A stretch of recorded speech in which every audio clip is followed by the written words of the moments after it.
अरे बाबूजी, आप यकीन नहीं करोगे, मैंने उस भिखारी को कहा कि भाई छुट्टे नहीं है, तो वो कहता यूपीआई से ट्रांसफर कर दे, ये रहा मेरा क्यूआर कोड।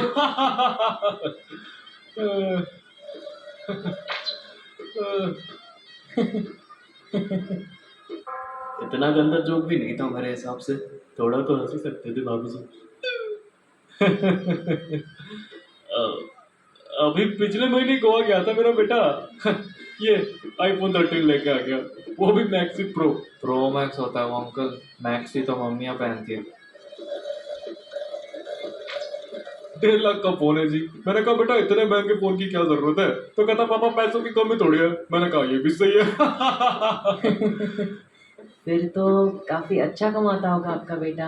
और नहीं तो क्या भाभी जी, सरकारी नौकरी है, महीने के 1.5 लाख कमाता है। आईएएस ऑफिसर भी इतना नहीं कमाता। हाँ जी बेटा। हाँ जी, वो मैं पूछ रहा था कि आपने कभी जेवलिन थ्रो ट्राई किया अंकल? नहीं तो क्या होता है वो बेटा? आपको जेवलिन थ्रो नहीं पता? नहीं। ओलंपिक्स में होता है अंकल। अच्छा अच्छा। उसमें ना बहुत लंबा फेंकना होता है। डंडा को बहुत लंबा फेंकना होता है, जिसने भी सबसे लंबा फेंका वो जीत गया। आपने कभी ट्राई नहीं किया? मुझे लगा आप एक्सपर्ट होंगे फेंकने में।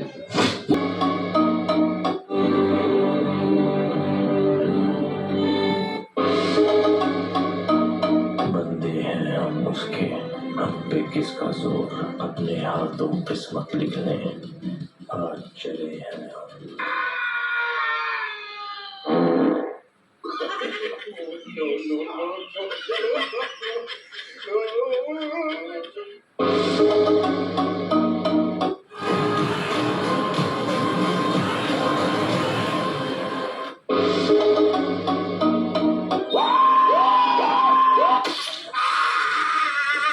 जिसने भी ये सोचा कि मैं डर गया, वो साला अर्थी पे अपने घर गया।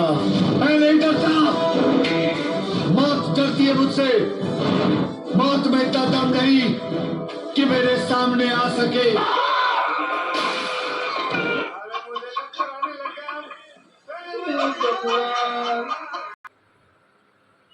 ये घटना तब की है जब मैं 11 साल का था। उस वक्त मेरे सारे दोस्त लड़के हुआ करते थे। एक दिन मैं अपने दोस्तों के साथ अपने एक दोस्त के बैकयार्ड में बने स्विमिंग पूल में स्विमिंग कर रहा था। उस वक्त रात के 10:30 बज रहे थे। जब मैं स्विमिंग कर रहा था तब मेरी नज़र फेसिंग की तार की तरफ गई। मैंने देखा दूसरी तरफ एक लंबा आदमी जिसने काले कपड़े पहन रखे हैं, वो हमारी तरफ ही देख रहा था। मुझे इस बात से डर नहीं लगा, लेकिन कुछ अजीब लगा। इसलिए मैंने अपने दोस्त के पास जाकर उसे बताया। मेरे दोस्त ने मेरी बात सुनी और ऊपर देखा और चीखता हुआ स्विमिंग पूल से बाहर आ गया। उसका ये रिएक्शन इतना अजीब था कि हम सब स्विमिंग पूल से बाहर जाने को मजबूर हो गए।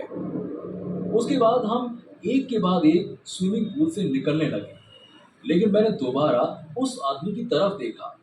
अब वो आदमी फेसिंग की तार पर चढ़ रहा था। हम जल्द से जल्द घर के भीतर भाग गए और दरवाजा बंद कर लिया। वो घर का बैक डोर था और उसका शीशा काफी साफ था।